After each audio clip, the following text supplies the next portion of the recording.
How's it going, everyone? It's Daigen here, bringing you another video, and today I want to have a discussion with you all talking about the future of fighting games. So today is going to be a little bit different. I want to have a discussion with you all because we are getting towards the end of the year, and I just want to look back at what fighting games used to be and like what we are getting to now. So of course we are pretty much in a new fighting game renaissance. We have a lot of new fighting games that are coming out or already out. You know, we have Street Fighter 6, we have Mortal Kombat 1, we have Grand Blue Fantasy vs Rising that just came out. We have Under Night 2 and Tekken 8 coming out next year. We have the return of multiverses that just got announced.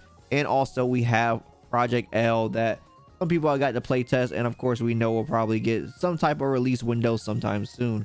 So we have a lot going on for fighting games. But I just want to talk about the sort of battles and stuff that we had for fighting games. You know, if you go back to the Xbox 360 and PS3 days, when you think of games like that, when you think of games like say like Street Fighter 4 or Persona 4 Arena for the anime games, you know, we had a lot of struggles with the things that we were trying to get to happen when those games were out.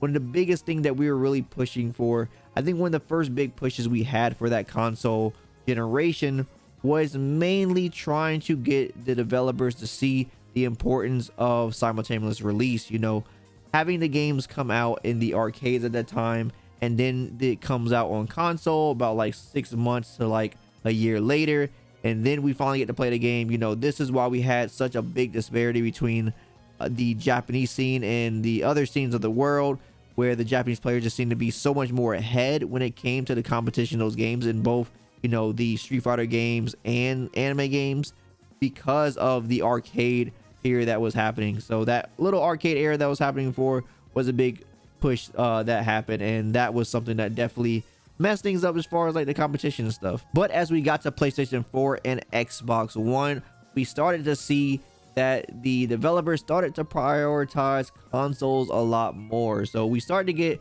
more simultaneous release, which was nice. We started to get more games just happening, like even Guilty Gear Strive when that came out. Of course, it was basically no arcade release. The last thing that they did for like a big arcade release was Guilty Gear Xrd that had that, and then Strive was like, hey, we're focusing console, and a lot more of these fighting games are now focusing console. Same thing with Tekken 8, right? Tekken 7, they had a big, very long arcade period for that game, and that's why it took so long for it to come out. And then of course with Tekken 8, we don't have that. So there is a lot more of a push for the console, a lot more importance is put on the console, and that's because of course the next big push, which I think is what happened when we had that console, which was the rollback push because of the pandemic. So it took a pandemic for us to get here, and unfortunately, you know, some of the arcades in Japan have been dying out, and the arcade culture has been dwindling down.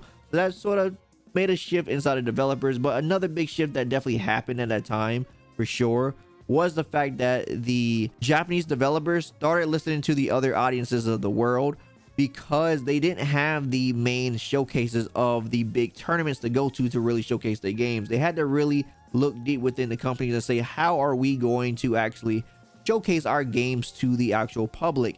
And of course, Street Fighter started with the two guys. When Ono left, you know, those two guys took over and they started doing those live showcases for the game that really helped with the communication of Street Fighter scene, and really helped Street Fighter 5 pick up that momentum that it really needed from that, like, you know, that bad start that it had at the very beginning. And it really started to show that, you know, this game can become a good product towards the end, and it was a much better game at the end of that. And then of course with the round tables that we got, where the developers came together, Harada got a bunch of developers together to talk about how they were basically dealing with things during the pandemic time, and this is when we were able to push for the big rollback push. So, you know, rollback obviously got mentioned a lot because we were kept, you know, yelling into the developers that this is something that we really need, especially in these dire times like that, where we were pretty much locked down for like a good like 2 or 3 years.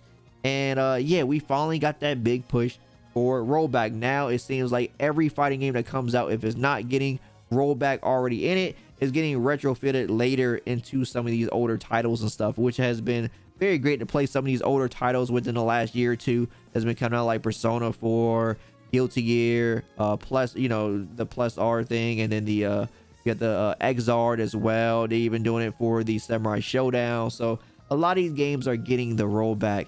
But now I think we're getting to the next big push for fighting games, which is going to be crossplay. I think this generation of PlayStation 5 and the Xbox Series X1 is really going to be the crossplay push. Now that we already know that fighting games have rollback, or going to have rollback in it, because pretty much every fighting game that comes out, the developers see now that this is pretty much a requirement at this point.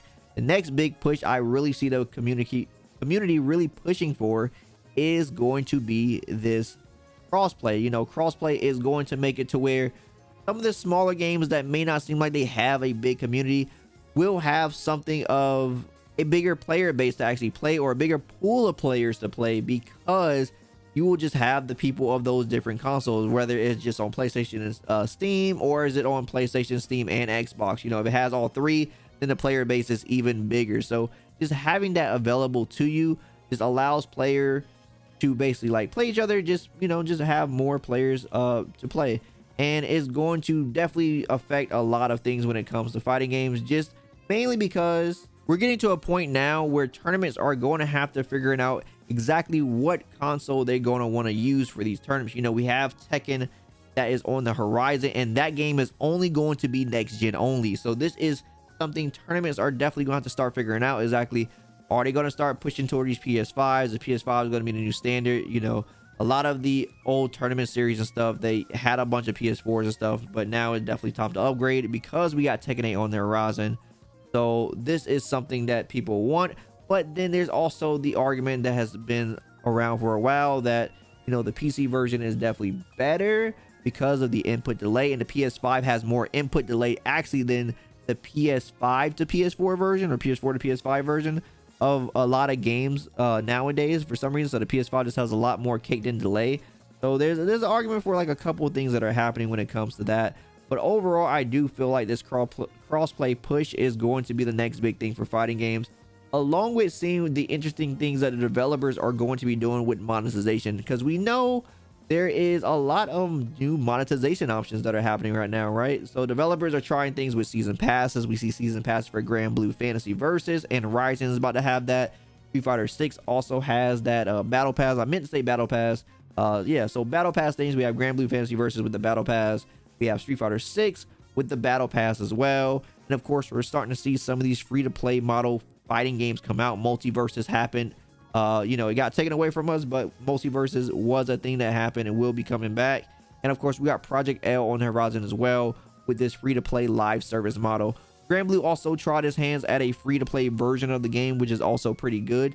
So maybe we may see more fighting games actually try something like that. You know, it's always interesting to see how developers try to tackle to get more people interested inside of fighting games. While the community is actually growing in itself, there are multiple ways that a developer can still try to elevate that level of success that fighting games have been having. Because, you know, fighting games at its core are still very niche compared to something like a MOBA like League of Legends. Even though we got a fighting game based off of one coming out, Project L, you know, I don't think it's going to see that somewhat of success as the actual game itself. You know, we're going to have some, obviously some crossover, but it's not going to be something drastically crazy, I don't think, as far as that's going to go. So yeah, anyway, the future of fighting games is looking bright, but I definitely want to know what you guys got to think as well. How do you feel about the future of fighting games? Do you think we are reaching a new great point inside of fighting games where there's so many options? Do you think there's too many options? Is maybe a bad thing? I know some people feel kind of bad for Under Night, especially the time that it's coming out, because it's coming out like exactly around Tekken. People think that's going to really mess up the time frame of the game, and I really think it kind of messes up too. You know, you have the three biggest fighting game titles having their brand new releases within the same like year time frame, right? You have Street Fighter 6, Mortal Kombat, and Tekken. You know, these three big powerhouse games coming out with their big base games. And like, you know, the anime games, while the anime community is a little bit smaller, but it's definitely growing in size for sure. You know, splitting the player base between, you know, Strive players still playing Strive, you have the Grand Blue players, and now you have like the Fringe Bread community between the Melty Blood and the Under Night that's coming. You know, there's a lot going on between the games, and that can definitely split the player bases up a lot. But I definitely just want to know what you guys think. What is the next big push? Do you agree with me that the actual crossplay is the next big thing that you think the community will actually push for, now that we actually got the simultaneous release of these games now? And of course, you know, rollback is pretty much mandatory. Do you think crossplay is the next big thing?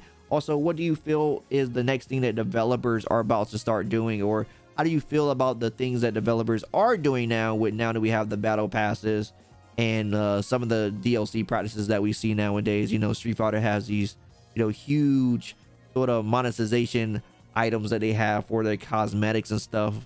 Even though it's cosmetics, a lot of people are turned off from it. You say the same thing when it comes to Mortal Kombat 1. You know, they're selling like $12 fatalities, but they also have so many issues still wrong with the game that, you know, they still don't have their crossplay, still didn't have the Wi-Fi indicators. There's still like bugs and stuff that happen where there's like weird visual glitches where it looks like one character is like on one side of the screen and it glitches back and forth for a second and stuff. It's weird, all types of weird stuff that happens in the game. But it seems like they're focusing on the sort of the fatalities and the DLC monetization more. How do you feel more about like how the developers are tackling these things, and how do you feel about the overall direction of fighting games in general? Definitely let me know all your thoughts down in the comments below. I want to hear what you guys got to say as well. Anyway, you like anything I had to say today, drop me a like, really appreciate it. And if you want more from me, follow my socials. Also, don't forget to subscribe and turn on notifications so the next video goes live. As always, my name is Dyken, and I'll see you next time. Signing out.